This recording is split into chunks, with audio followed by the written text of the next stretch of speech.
خب بچه‌ها ما تشخیص ایست قلبی رو دادیم. خب مهمترین قسمت این جریان خب تشخیص ایست قلبی هست. یعنی ما باید متوجه بشیم که بیمار دیگه راهی نداره و ما باید چست کامپرشن رو انجام بدیم.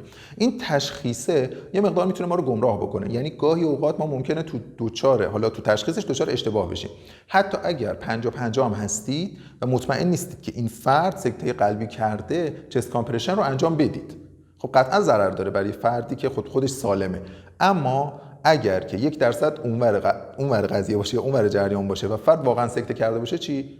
و این رو مطالعات نشون داده حتی تو کسی که شک دارید ولی 50-50 شما اون قضیه بدتر رو در نظر بگیرید، یعنی بگید که خب این فرد سکته قلبی کرده و چست کامپرشن رو انجام بدید. حالا این برای کادر درمانه ها، اون کسایی که اصلا یعنی تو عمرشون این چیزا رو ندیدن، یعنی خب اصلا طرف یه شغل دیگه ای داره اومده، خب اونم همینطوره، یعنی اصلا نیاز نیست تشخیص بده، اصلا اون نمیتونه حتی خوب نبض رو تشخیص بده. یه فردی که آموزش ندیده نبض رو نمیتونه خوب تشخیص بده. همین که دید فرد تنفس نداره یا تنفس گسپینگ داره، یعنی بسیار نامنظم و یه ریتم خیلی نامرتب، یه تنفس گسپینگ داره، چست کامپرشن رو باید شروع کنه، ولی خب قبلش باید به اورژانس اطلاع بده. اوکی، حالا توی اینجا ما فرض کردیم این آقا این خانم افتاده گوشه خیابون و ما میخوایم براش مراحل BLS رو تکرار بکنیم و انجام بدیم. گفتم که قبلا ایروی حالا بعد چست کامپرشن بود ولی الان برعکس شده، CAB هست. یعنی من اول چست کامپرشن رو انجام میدم، خیلی با راههای هوایی و حالا چیزای بیمار کاری ندارم. خب تو مرحله اول چست کامپرشن رو انجام میدم چون من که نمیدونم این بیمار چند وقت اینجا افتاده. من سریع میخوام خون رو برسونم به قلب بیمار، به ریه بیمار، به مغز بیمار. حالا خیلی هم طول نمیکشه، 10 ثانیه 20 ثانیه بعد سریع میرم راههای هوایی و مانورها رو بر بیمار میذارم که تنفس برقرار بشه. بعد اون موقع خب نگاه میکنم داخل دهن و اینا چه چیزی هست و خارجش میکنم. پس برای اینکه ما چست کامپرشن رو شروع کنیم نکات رو در نظر بگیرید. ببینید ما یه جناقی داریم، خب مشخصه دیگه، همتون میدونید یه جناقی داریم. حدودا اگه به 3 تا 1/3 تقسیمش کنیم ما حدودا میتونیم به فاصله بین 2 تا نیپل که میشه حدودا 1/3 پایینی استرنوم یا همون جناق اینجا رو فشار بدیم. ما برای این کار خب یا بیمار روی میزی تختی چیزیه یا اینکه نه رو زمینه.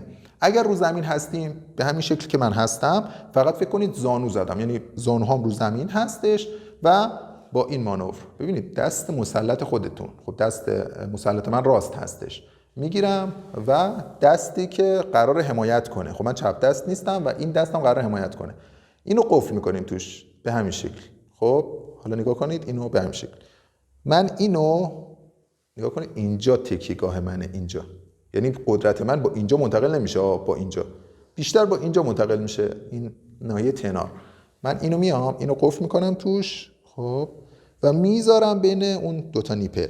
حالا اگر که سمت چپ بیمار هستم بهتره سمت راست بیمار باشم. نگاه دست راست بیمار الان به سمت من هستش. اوکی، اینجوری راحت تر هستش. و یا من نشستم یا مثل الان بیمار روی تخت هستش. گاهی اوقات تختای بیمارستان یا تشک‌های مواج اینقدر نرمن که شما یه ماساژ میدید اصلا به قلب و بدن منتقل نمیشه، وارد تخت زیری میشه. اون رو از برق بکشید یا اون هواشو خالی کنید. خب حالا تا جایی که ممکنه زمان هم از دست ندید، ولی باید زیر بیمار یه سطح سفتی باشه. اگر سفت نباشه انرژی شما تقسیم میشه، اصلا تحلیل میره و به قلب فشار وارد نمیکنه. خب ببینید دستو من یه بار دیگه میذارم این ناحیه حدوداً 1/3 پایینی استرنوم. الان پوزیشن ما خیلی مهم هستش. ما دستامون به هیچ وجه موقع ماساژ دادن نباید خم بشه. خب و من اگر نگاه کنید بالای سر بیمارم و از نیروی وزنم استفاده میکنم. ما حدوداً 30 درجه روی بیمار خم شدم. اوکی، من 30 درجه روی بیمار خم شدم. حالا من قدمو دارم بلند میکنم که کاملا عمودی باشم. اگر که قدم کافی نبود، کافیه که یه چارپایه چیزی بالا سرم بذارم تا به بیمار مسلط باشم و از بالا فشار وارد بکنم. این در رابطه با خود ماساژ قلبی. اما چه تعداد باید بدیم؟ ببینید من الان تنهام دیگه، فکر کنید من یه آدم تنهایی هستم، باید به ازای هر 30 تا ماساژی که میدم، یعنی فکر کنید من دستمو قفل کردم، مثلا میدم 1 2 3 4 5 6 بعد رسید مثلا 29 30. حالا به 30 که رسید میایم سراغ باز کردن راه هوایی. خب ما حالا راه هوایی رو بهتون میگم، ولی بذارید اول نکات این چست کامپرشن رو ببندیم، بعد میریم سراغ راه هوایی. در رابطه با چست کامپرشن یادتون باشه شما تعدادی که میتونید بزنید حدوداً 100 تا 120 است. تحقیقات نشون داده که اگه بین 100 تا 120 تا بزنید این احتمال بیشتری داره که بیمار زنده بمونه. عمق ماساژ یا عمق فشاری که شما باید بدید حدوداً میگن 2 اینچه که حدوداً میشه 5 سانتی متر، 5 سانتی متر دیگه، و میگن بیشتر از 6 سانتی متر نشه. البته ما تو اون موقعیت بحرانی دیگه اونقدر حساب کتاب نمیتونیم بکنیم، همون قدری که شما باید دستتون بیاد. یعنی اصلا چیزی نیست که شما من الان بگم پشت دوربین و شما یادتون باشه. فشار میدید و کم کم دستتون میاد که یه سفتی میخورید، تا همونقدر کافیه که میشه حدوداً 5 سانتی متر و سرعتش هم گفتم بین 100 تا 120 تا در دقیقه. اما یه نکته دیگه که اینجا مطرح میشه این هستش. ببینید من حالا میخوام اشتباهاتی که توی بیمارستان اتفاق میفته رو بهتون بگم. گاهی اوقات ما مثلا من اینجوری وایسادم دارم ماساژ قلبی میدم، دنده های فرد ممکنه بشکنه، ما حتما باید به صورت عمودی باشیم. نگاه کن من اینجوری نمیتونم به بیمار ماساژ بدم و خودم خسته میشم. اگه دست خودم دچار مشکل نشه قطعا دنده های بیمار دچار مشکل خواهد شد. علاوه بر اون یه سری بیمارای ما جوون هستن. یعنی چی؟ یعنی جوون 20 ساله تا 30 ساله انقدر قفسه سینه‌اش سفت و ارتجاعیه به راحتی ما نمیتونیم این کار رو براش انجام بدیم. حتما از نیروی وزنتون استفاده کنید وگرنه خیلی زود از پا در میایید و خسته میشید. اوکی، عمق ماساژ رو هم بهتون گفتم و در رابطه با ماساژ فکر نمی‌کنم نکته دیگه‌ای مونده باشه. فقط باید جاش رو درست در نظر بگیرید، تعدادش رو باید درست در نظر بگیرید، عمقش رو درست در نظر بگیرید. یه نکته دیگه الان بهتون بگم، الان یادم افتاد.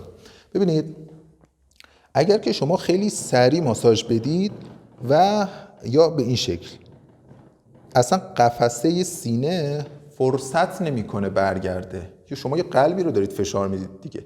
خب این قلب که الان فشار دادید خونش خارج شد رفت، خب این باید برگرده خون پرشه و دوباره باز فشار بهش بدید. شما اگر به این شکل نگاه کنید، به این شکل بدید اصلا قلب فرصت نمیکنه پرشه و اصلا هیچ سودی بر بیمار نداره. پس حتما دستتون رو بذارید فشار بدید بیایید بالا، ولی دستتون جدا نشه بدن بیمار.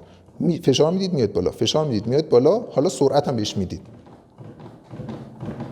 حالا این چون حالا حالت مصنوعی هست ممکنه یه مقدار بدن بیمار این شکلی نباشه، این ارتجاعش یه مقدار بیشتر هستش، ولی دستتون از بدن بیمار جدا نشه. این حالا نکاتی که در رابطه با چست کامپرشن بود رو بهتون گفتم.